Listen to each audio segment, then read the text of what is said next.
We've heard a lot about climate change, so it's going to be like that, but I take a different perspective on it. I look at the fact that what really has changed is the weather, and that means more for people. If you can look out the window and see, oh, those storms look different than they did in the past. So we think about climate as changing over eons of time, but weather changes day to day, and we're seeing more extremes, more variability. So I'm going to talk a little bit about that. The fact that we think the weather has certainly changed. There's lots of evidence of that.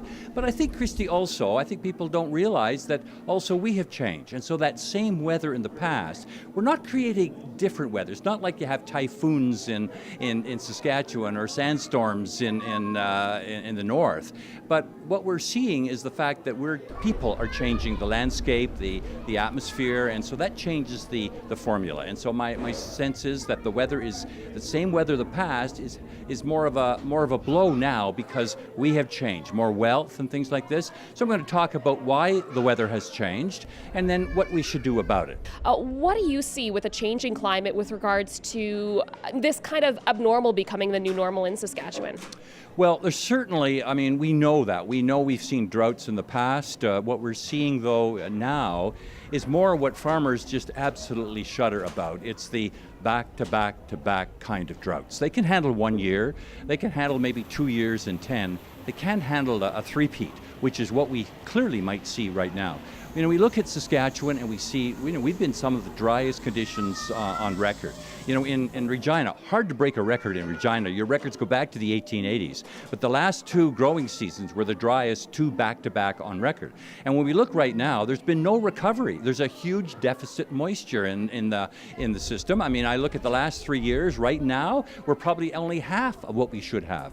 And with warmer temperatures, it sucks out that moisture.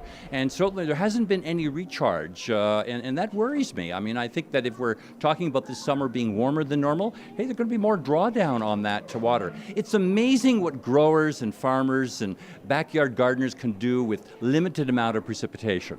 But boy, you get to a point where it becomes pretty desperate. Now, our forecast is showing warmer than normal.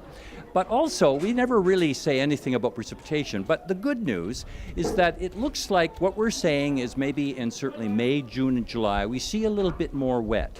So, I think if it snows on the weekend, that's good news, believe it or not for urbanites, but for the economy in Saskatchewan. Any moisture that falls is absolutely money in the bank for the province. It is funny because this is probably one of the first times I've said snow and people have actually been okay with it in April because of how dry it is. I want to take you back to tonight's talk. So what is the kind of message that you really hope people take away? Well, I sometimes, Christy, I worry because I sometimes have eco-anxiety. I'm worried about the future. And when I talk to young kids and young people, they encourage me. They tell me, no, we will be different. And I think that's what I'm hopeful that we can. And I think the other thing is that it's not too late. We need to do things differently. And it's about maybe burning fewer fossil fuels. I think we have to come to grips with that, no matter where you are. But more than that, we can absolutely build more resilient communities, do things differently. And that's why it's not the same weather as our grandparents, which is the theme of my talk. It's the fact that, the weather is similar in the kinds, but the strength of it, and then what we need to do is to build infrastructure. We need to accept the fact that the climate is changing, the weather is changing, storms are stormier, and we need to build more resiliency and just give us more weatherproof and safeguard us in terms of what we. And then I think the future will be bright. We're not going to say the world's going to end in 2056. It'll still go on, but we're going to have to be a different kind of human being.